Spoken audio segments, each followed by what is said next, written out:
excited for this conversation.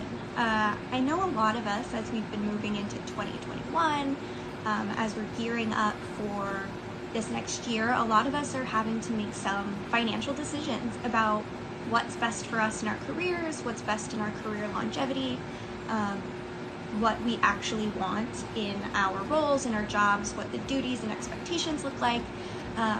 She's hopped in and we're just gonna get started. We're gonna have some conversation about it. Hello! Hi! How are you? I'm good. I'm a little tired, but I'm good. How are you? I am right there with you. My husband and I ended up at the vet hospital last night, so we're pretty exhausted. But life goes on. Yikes, I'm sorry. Yeah, but that's okay. It happens. So I'm really excited to hop on this. I don't think I've had you on any lives before yet. So if you want to introduce yourself and just share what you're about, what you have going, and then we can dive into talking about advocating for raises, talking about just what 2021 is going to look like for us as nannies and childhood care providers, because we kind of have an opportunity to change the game up a little bit. So I'd love to hear about what you're doing, what you're passionate about, what's going on. Okay. So hi everyone. If we haven't met before, I'm RAINEY from Oh So Simply, and I've been a nanny for 7 years, and I am a self-employed nanny. And so that's kind of where my launch into the internet world of nanny mentoring happened. Was everyone was like, how's that possible? How do you do that? What does the business side of it look like? Raises, I make my own rates, I make my own hours. So that's what I'm passionate about, is being able to be my own boss and have a flexible job in that way and still do what I love, which is working with kids. So yeah, that's what I do. Yeah, that's awesome. Yes. And that's such an interesting thing, especially as we're going into this next year. I think a lot of people are seeing like, oh, I need to beef up my contract, or I need to make sure that I have a contract going forward, especially with COVID kind of making hiccups. People are like, oh, I didn't have a clause for this, or I didn't even know how to phrase this, or how to even ask for reimbursement or time off or sick pay, any of that stuff. So I prepared some questions, and I figured we could just kind of go through them, talk about it, and see what's up. Okay, let's do it. And so my first question was kind of what sets apart a career nanny versus like a babysitter. I know a lot of people, especially right now, are trying to find out different means of childcare, and so sometimes that means they're asking for something that we're not necessarily like, that's not our job, or that's not. So like, how do we frame what this position really is? How do we present ourselves as the role we want to be presenting? So first of all, this is like one of my hot button topics, so I'll keep it sweet and short, but basically the difference between a babysitter and a nanny is that the babysitter, we as nannies know this, but how I present it to the parents is that the babysitter is someone who comes in occasionally for date nights. They literally sit on your couch, most of the time on their phone or watching TV, and then they watch your kids and make sure that they don't kill themselves. It's basically what a babysitter does. And I mean, that's totally cool. Like, if that's what you need, dude, that's what you need. No judgment. But a nanny does so much more. And sometimes I will say, I do give credit to babysitters. Sometimes they're a little more involved because they're like wanting to be nannies, or they are nannies and they're just calling themselves a babysitter still. But a nanny is more involved and more invested in your kids. And so it's like, they're now going to be my child. I'm going to treat them like my child. I'm going to take care of them. I'm going to get on the same parenting schedule and routine, and how you do parenting, I'm going to start parenting in that way.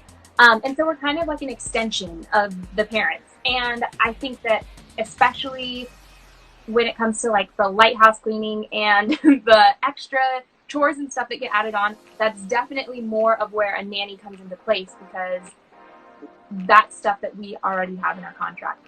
And if you don't have a contract, you should have a contract. Yes.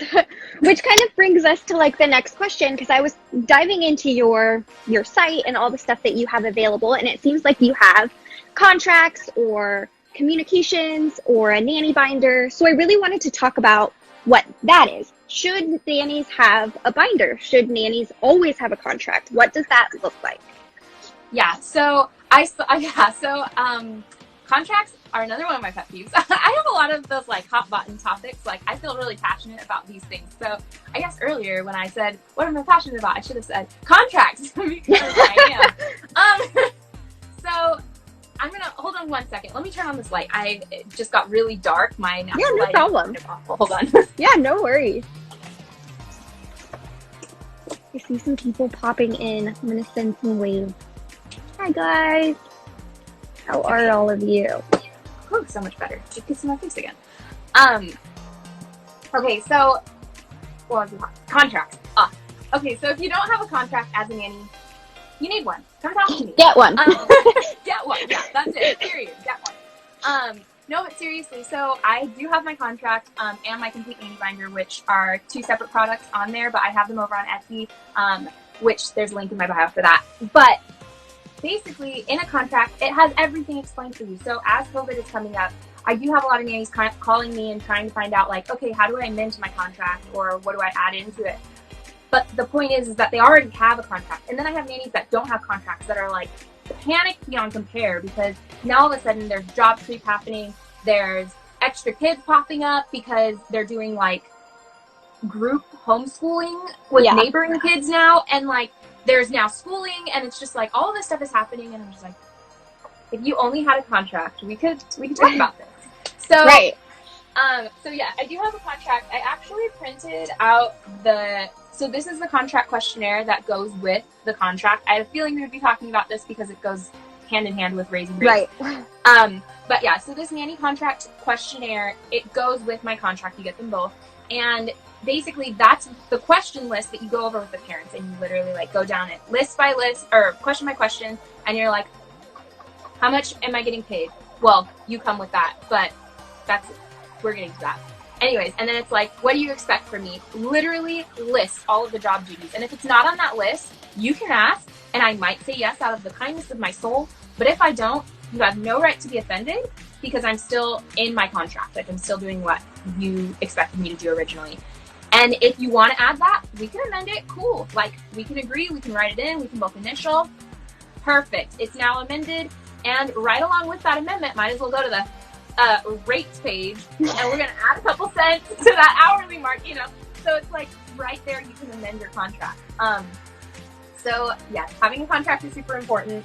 And literally my contract, so it's over on Etsy, and also if you sign up for my newsletter on my website, which is osism3.com, then you can get it for free. So for those of you watching the live, you will get that little bonus. Yeah, because it's kind of, I was like debating this morning. I was like, oh, I kind of don't want it to be free, but it's such good value. Like, because it's such good value, I'm like, I'm giving away so much money, but I really just need you to have a contract. So yes, we all need to have contracts, especially because when we enter in the space and it's the norm that nobody has a contract, and then you present one, it's kind of like, well, what's this? But if we're all kind of setting the scene, like, this is what this industry looks like. We have contracts, we have rights, we have clear duties and expectations, we have clear boundaries. Like, all of that is as vital as knowing developmental milestones or knowing how to,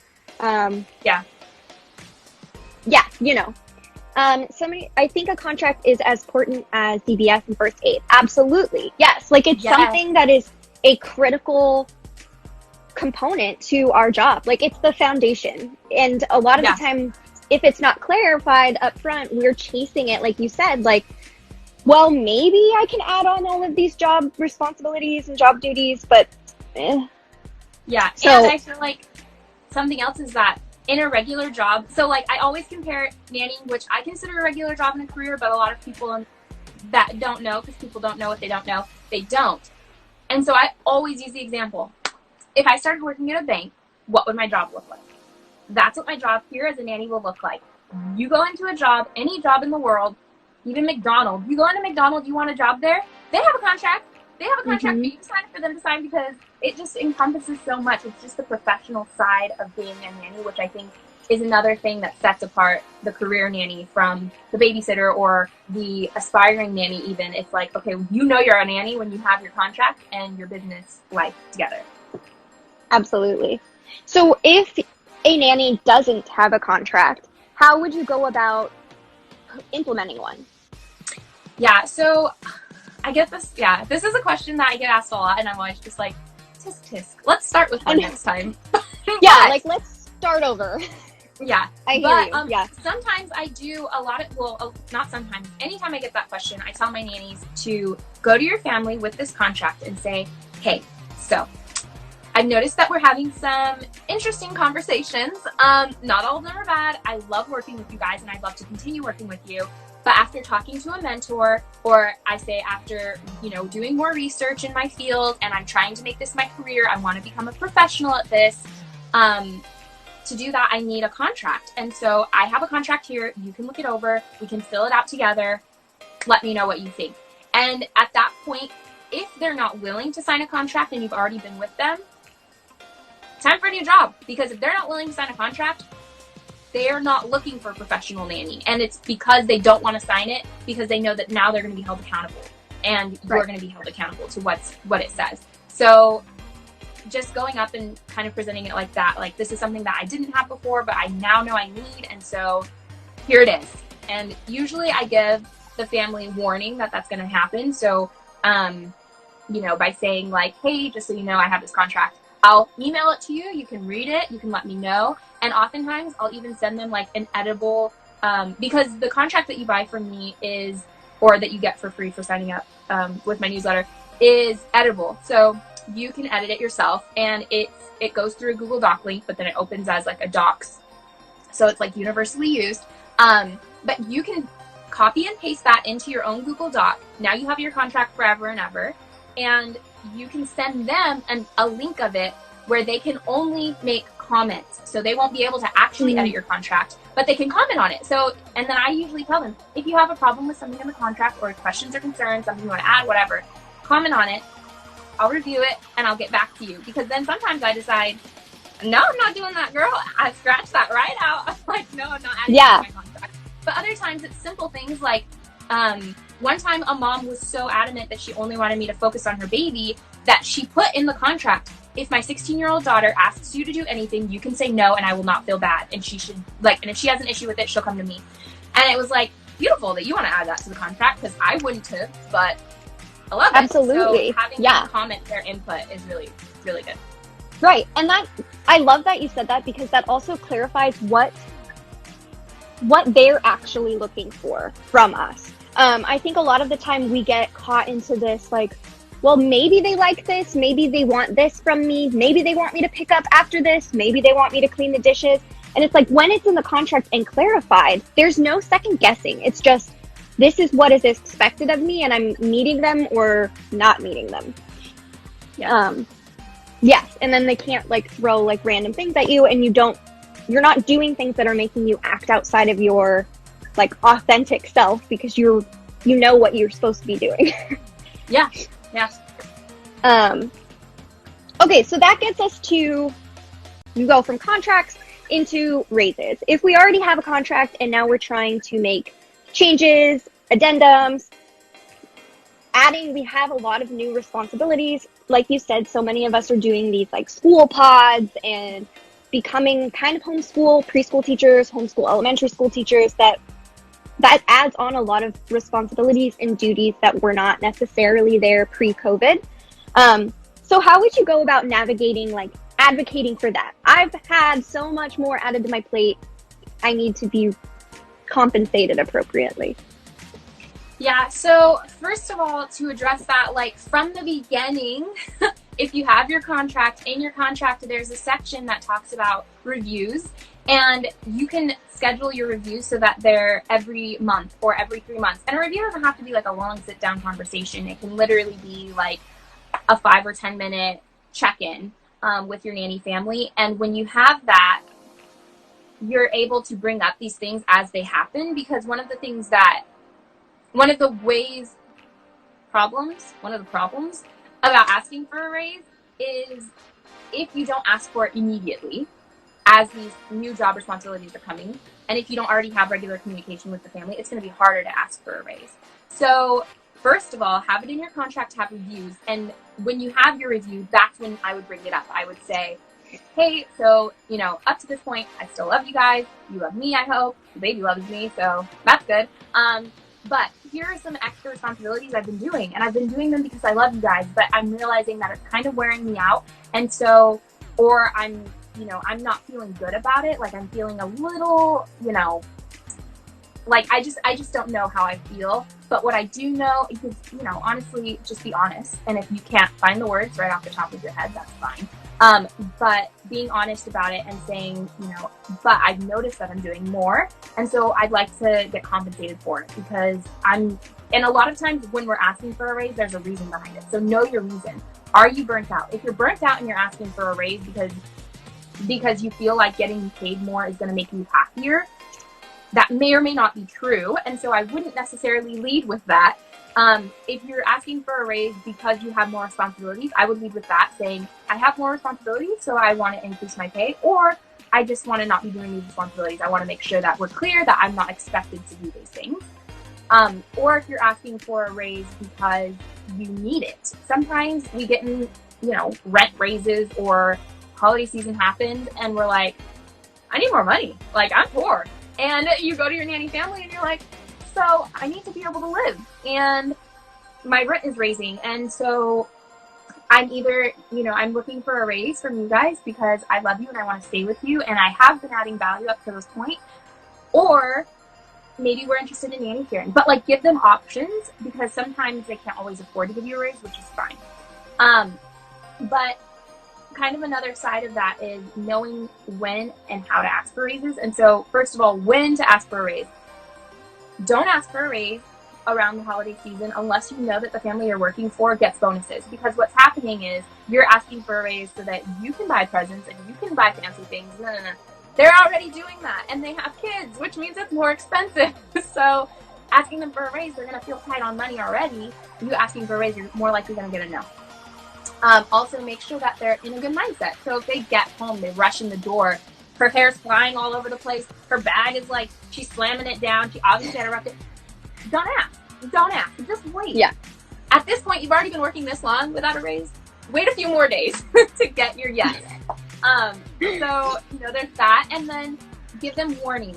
Never, ever, ever, under any circumstances, give them an ultimatum unless you are willing to walk away from the job. Do not say, I want a raise today or I'm leaving, unless you're willing to leave, because that'd just be ridiculous. Like, a lot of times I recommend you give them warning. So say, I'd like a raise for this amount and I'd like to start it at this time. That time should be like 3 months later. Really, because you need to give them time to get their finances in order so that they feel like, okay, yeah, I can do that. And kind of another thought is just, normally I recommend don't ask for a raise if you've just started working for them. Like if you just start working for them and you realize within a month that there's so much more added to this job than what you went over in the interview, first of all, refer to your contract. Second of all, in your contract, there should be a trial period. So you shouldn't have to ask for a raise. You simply leave because it's not going to work for you. Or in the trial period, you say like, hey, so this is more than what we talked about. So I'm going to need to amend the contract and we're going to need to renegotiate the terms of this situation. So there's that. But if you've been in a job for a long time, like maybe a year or so, yearly asking for a raise, that is totally normal. Every business in the real world gives a raise of some kind. It's usually not a giant raise, but they give a raise of some kind annually. And so it's okay for your annual review to sit down and say, hey, I've been with you guys for a year. I really love working with you. And honestly, most of the time they should be offering a raise annually. But if they're not, then you can bring it up and just, be like, hey, so an annual raise is kind of a normal thing. Do you still like me? Do you still want me here? Like, let's talk about that. And most of the time parents are so loving and willing to do that, because if you've been adding value to yourself as a nanny over time by doing little things, being flexible, just being an amazing nanny in general, like helping out and teaching and cleaning and just, if you are a valuable nanny, most parents have no problem giving you a raise if you ask at the right time and in a kind way and give them an out. Because if they can't afford it, they can't afford it, and you don't want them to feel bad, or you don't want them to start feeling guilty for not being able to pay you what you want to be paid. Yeah, and also what you deserve. A lot of the time, like in the real world, it's a cost of living raise. Like, and so even for nannies and for childcare providers, our cost of living still goes up just like everybody else's. Just because we're working domestically doesn't mean that that doesn't happen. So yeah, I definitely agree. And especially as we're working with kids age, and like developmentally things change. You might become more active. You might have new things on your plate because they're in school now. They have homework. And I'm now teaching. So yeah, I love that. Somebody mentioned earlier about check-ins are so important, which I super duper agree, because I think that this makes this advocating for a raise so much easier if you have consistent, steady check-ins, because you're automatically already talking about how are we improving, how are we making things better, how are we meeting our expectations, are we exceeding those expectations, and what do we do about that? So I love that. Celebrate Nanny Life said that. And then also raises should be discussed prior to accepting a job, 100%. That's part of the contract, like you said.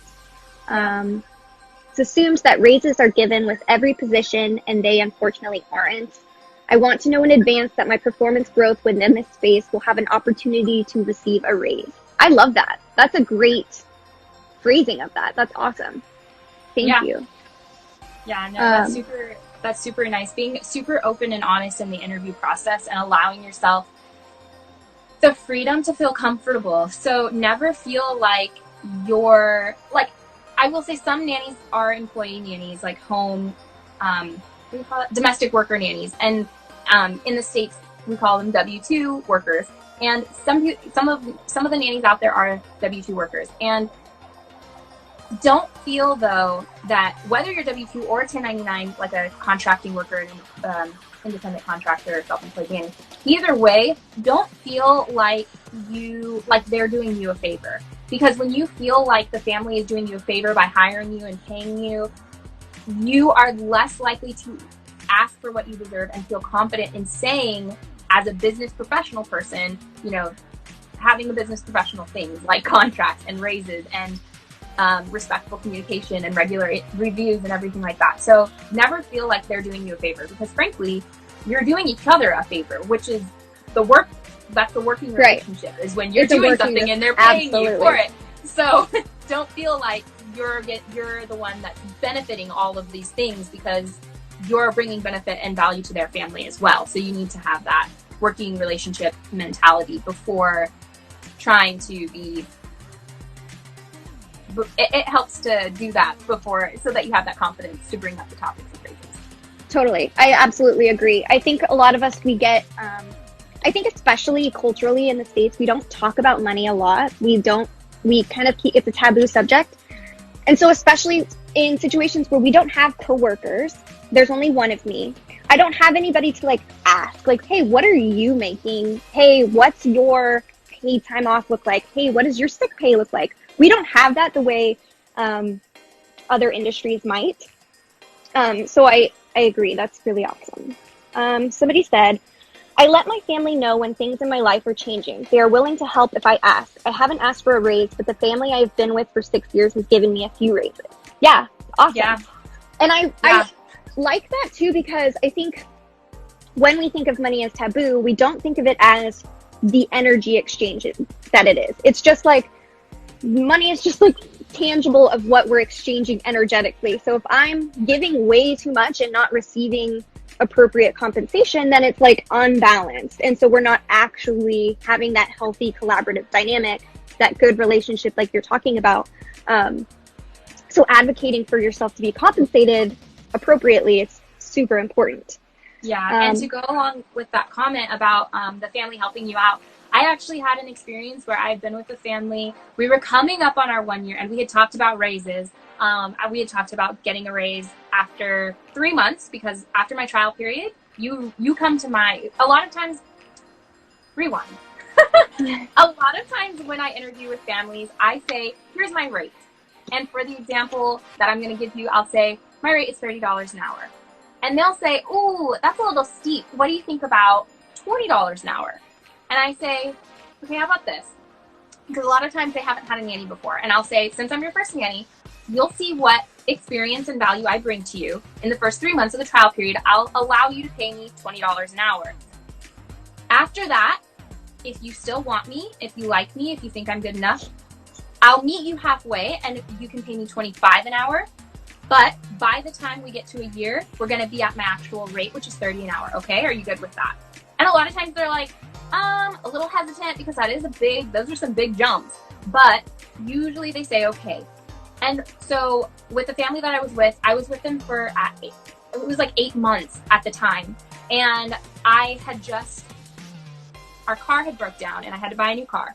And I was super annoyed and distraught, and we had to take out like a small personal loan for it, blah, blah, blah. Anyways, so I told the nanny family that I was working with, and I said, hey, I hate to do this to you guys in advance, but the raise that I was going to get at the year mark, can we move it back? And can I get it 3 months early starting now? And I said, but, obviously, I think I gave them like 2 weeks. I said, starting in 2 weeks, can we start that raise? And I won't expect another raise in 3 months when the year mark meets. And so she said, of course, because she recognized the stress that I was under, and she knew that the stress that I was feeling would exude to the kid. And she didn't want him to feel anxious around me. So, and just in life in general. So she was willing to meet me halfway in that sense. And a lot of times nanny families are super, super understanding in that way.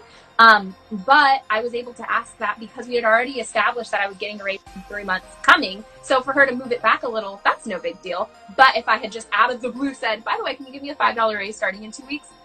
That probably wouldn't have gone over too well. So it's having that in advance, but knowing that you have that working friendship as well as that working relationship is really helpful. Yeah, absolutely.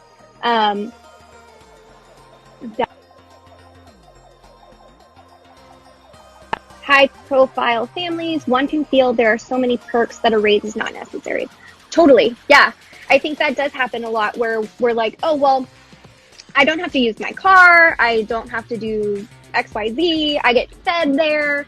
And it's like, no. Like, you still are worthy of the energetic compensation that you put forth. And those perks might be nice, but they're not your paycheck. Okay, so I also wanted to talk about what in like a nanny binder to make a nanny look professional, to make them look like they're propositioning themselves as an authority in this space. What does a nanny binder look like, and what does that entail? Okay, so what I have in my nanny binder, and I've had a nanny binder, I didn't have it when I first started nannying, which was the biggest mistake of my life. Because it's the equivalent of having someone in a job where, you're getting hired for a banking job or whatever. You walk into an interview, you don't have a resume, you don't have, and then the other person, the person that's coming to hire you, they don't have a clipboard with questions on it. Neither of you guys are prepared. That's what it looks like as a nanny when you walk in and you go, hey, I'm cute and I'm good with kids. How's that sound? Like, what? That means nothing to them. And even if you just tell them all of these things, they have nothing tangible to hold and refer back to, which is super important. And so coming in with a nanny binder, I tell you now, I've gotten hired more times than not, simply because they say, I liked that you had initiative and came with a contract and came prepared. Absolutely. That's what got me hired. Because other nannies were, going for the job. I actually had one mom tell me that she had another nanny that was like neck and neck with me. But the difference was that nanny had no idea what to do with taxes, had no idea how to get paid, had no idea like the business aspect of it. And she's like, you were way more professional. And so that's why I hired you, because our education, our everything was the same. But I had a nanny binder, which is I was so happy because I love that family to death. I still keep in touch with them. But my nanny binder is only $20 right now because it's on a 20% sale. literally you invest $20 and you get all of these amazing jobs. You get like this giant advantage over other nannies, which is crazy, but it's the truth because in a nanny binder, so for example, in mine, I have the questionnaire, the contract questionnaire where you go over it on the interview, and then the contract that's editable, and so you can copy and paste it and use it for the rest of your life. And then also in there, I have an activity planner, a meal planner, and then I have what's really important and what I use the most, which is why I started carrying mine around everywhere, was my invoices and my tax trackers. So at the end of every day, I wrote down on my invoice, this is what we did, this is, you know, and then any reimbursements. And then I would have a receipt, like I would put the date that the receipt would show on my phone because I used to just take pictures of them. But you have that, and then at the end of every week, when you send that invoice, or you literally give them the invoice, you take a picture for your own reference, give them that invoice information goes right in on your tax tracker. So at the end of the month, you total that up, you put it on your annual tax tracker, which I also have.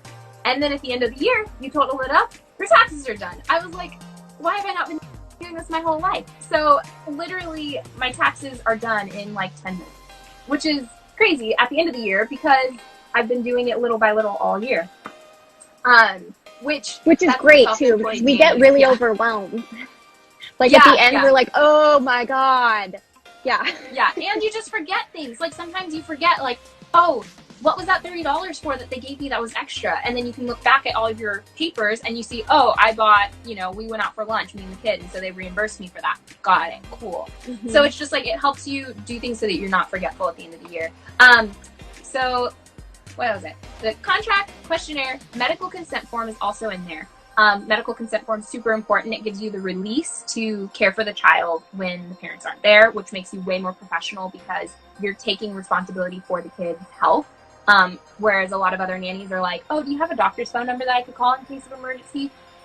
But if you go into an emergency room with a kid that's not yours and they need an EpiPen shot, or they should have an EpiPen at home, that doesn't make sense. But if they need something medical, some kind of medical procedure, and you're not their parent or guardian, and you don't have a note from their parent or guardian saying that you have the authority to care for that child and to make medical decisions for them, most people won't treat. So you need to have that. So that's in your contract. Yeah, all the planners and activities, the calendar's in there. Oh, and I put these in there. I knew I was forgetting something. There's a feeding reference guide, which literally tells you from what age, how much they should be eating, what they can eat, how much they should be drinking of their milk, what nipple size they need, all of that information for newbie nannies.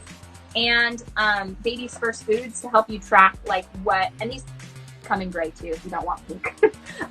But these have, so that you can keep track of like, oh, they tried this today. So that you just check it off. You leave that on the fridge. You check it off, and then the parent comes home, and then they notice a rash, and they're like, what did she feed him? And they go to the board, and they see, oh, carrots. Okay, let's keep an eye on carrots. And she can text you and say, let's keep an eye on carrots tomorrow. Then you both know. So there's just like little helpful things in there. And then the last thing that I put in my complete nanny binder pack, which it is a separate thing, but is my daily logs. And these are life-giving. I love these so much because I hate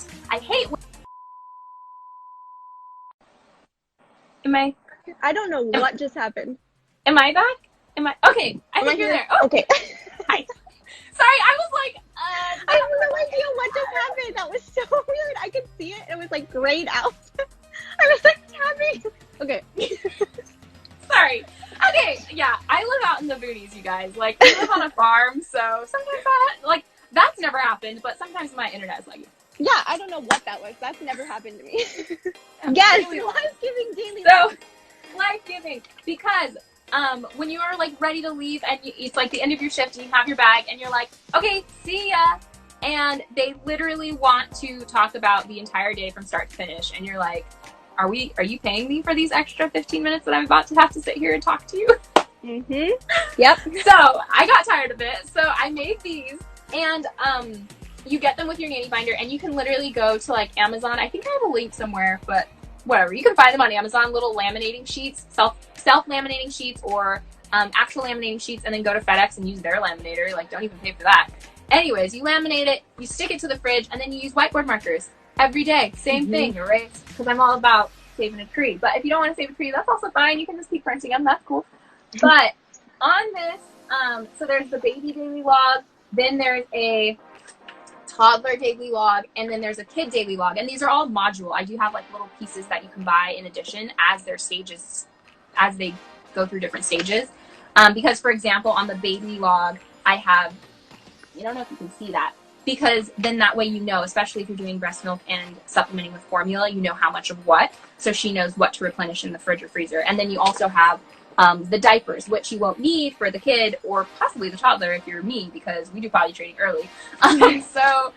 But yeah, so then it changes a bit. And then there's always down here in this little activity side, what we learned. So did we spend 5 minutes learning, and what did we learn during that 5 minutes? And that's just like a little note, because oftentimes we do teach our little ones, or we practice tummy time or whatever. And so I just note that on there too. But yes, these are a lifesaver, and I have these in your nanny binder that you can purchase, or get, that you can purchase over on Etsy. All of that is in the nanny binder, and it's all super important and just helps you look professional, be prepared, and honestly, it makes your job a lot easier. Yeah, and you can avoid the like worry of, did I mention that? Or like, did I write that down anywhere? Yeah, that's awesome. Cool. This has been such a great conversation. This has been good. Yeah. Thanks. I'm excited about it. Yeah, this has been fun. I think that might be all the questions I have. If there's anything else you wanted to talk about advocating for raises, anything like that. I did. I almost forgot. I literally made sure I checked all of the links today so that it would work for when I talk to you guys about it. So in the beginning of our conversation, so this, in case you're new or just joined, we're talking about raising rates and for nannies, and especially during COVID and everything. But in the beginning of the conversation, we had talked about first setting your prices, because since we kind of like solo workers, we don't really have, the same kind of coworker environment as other jobs. So oftentimes we don't have someone to like look over their shoulder or ask questions. And one of the biggest questions I get asked most frequently is, how much should I even be charging as a nanny? There's a lot that goes into that. Thankfully, I love math, and I put together a formula, which is in my nanny calculator. And the nanny calculator you can get access to by signing up for my newsletter. You get a password, because it's password protected, because it's pretty valuable. That thing took me months to construct, simply because of the formula that it uses. But basically in there, it starts with what's your minimum wage in your area, because that starts kind of what you should be making. But then it takes into account your experience as a nanny and what you do for them. So if you do like house cleaning, if you do tutoring, what are some of those things that you do? And it'll give you, and based on how many kids you're taking care of, and it'll give you a price, like a straight up number there, of what you should be making in your area for everything that you just put in. And that's super important, because you can do that. And then if you get another kid, if she gets pregnant, or if you start doing housekeeping and you weren't before, you can slowly, the number will start going up, and you'll see that difference. And that would be the difference. That's the raise that you would ask for. And so that kind of just gives you some help if you're like, is 50 cents too much? Is 30 cents too much? If you put those numbers in that calculator, it'll help you figure out your raise. So that's over on my website, ososimply.com. And it's, if you sign up for the newsletter, you can have access to it. It's on the resources tab on the top. So that's amazing. That's such a great resource. Thank you. Thanks. Yeah, that's awesome. Because I know that is a very frequently asked question. Like, I don't even know where to start. Yeah. And I was curious really quick, actually I have a question for you, which is, do you have nanny mentoring slots for your boundary? Like for if they have questions about boundaries and things? I do. Yep. Yeah. Cool. Yeah. I have my current unicorn group, and we meet monthly, and with that access, you get the whole membership to Burnout's Boundaries, all the worksheets, all the journal prompts, all the recordings and videos.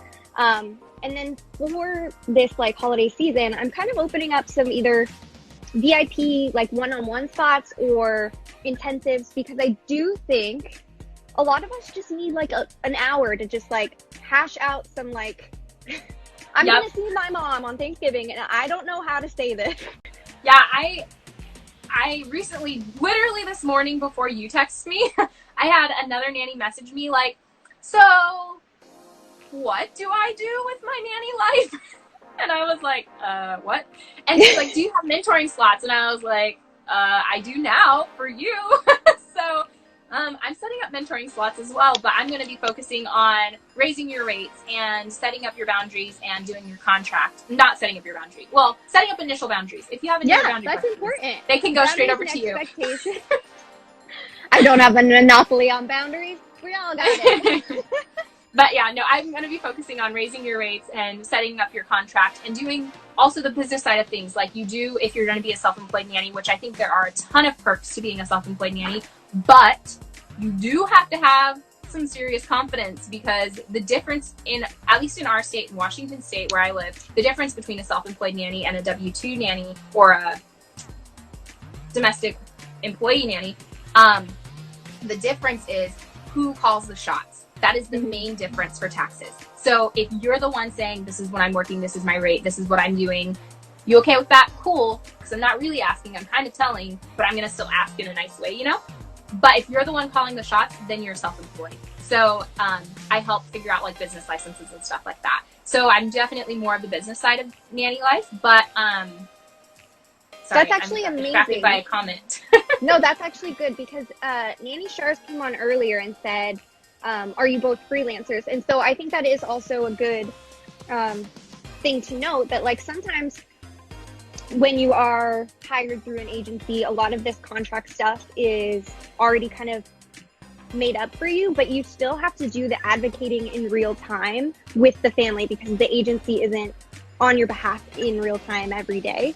So I think these conversations are still important for people that are not necessarily self-employed or not necessarily freelancers, but do need to start making these check-ins, do need to start having conversations with their boss parents about all of this stuff. So yeah, I think that is good to note. Yeah, I don't mind the end of the day chat. I'm not strict on sorry if you already read this. No, it's all good. I may end up setting up the nanny binder with your tips when I go to the new family. For the current family, she had journals for me to write daily summaries when the kids. So yeah, so I do, sometimes people just like having a journal where you literally just write everything out, which is cool. Like I said, again, one of the reasons I made this was because I get mine laminated, and I leave them on the fridge. I leave the big one on the fridge, and that's usually because it's my product, and so I'm okay giving it away for free. But if you get it in your nanny binder and you're stingy, like I would be if I had to pay for it, then you can make them pay for the nanny or for the daily logs as well, and they would only have to pay for it once. It's over on Etsy too, and and they can get it laminated and then leave it on their fridge. But yeah, definitely, I have a how to set up your nanny binder video where I'm blabbing on and just chatting with you about how to use it and things, but also I show you how to set it up in a disc binder because I find that that's the best and easiest way to like take pages out and put them in, but then it still looks like a notebook and it still looks put together.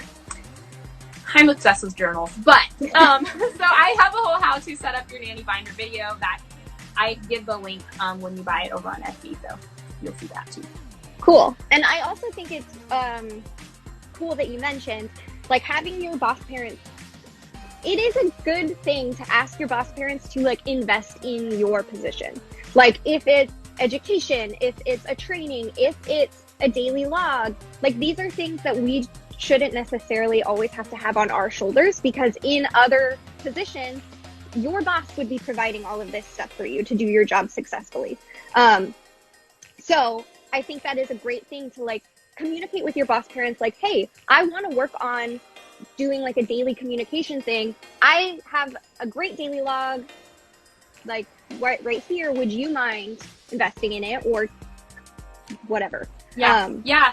And I do also sometimes I've been trying to partner up with this one nanny who makes these really cute, like she makes nanny swag, but she's super busy right now, which I totally understand.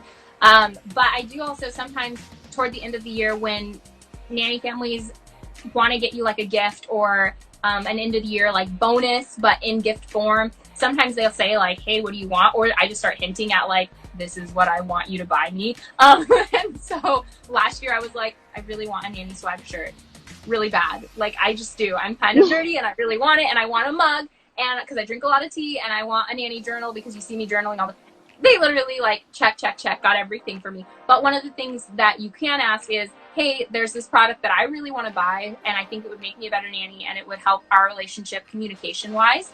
It's over here. It's 20% off.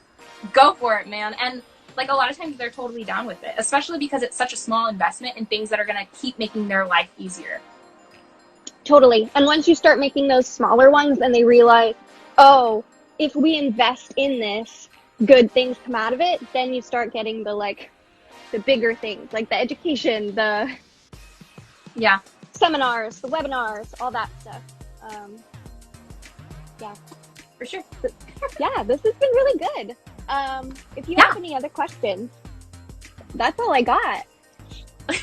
I think that's all I have. Let me just double check. I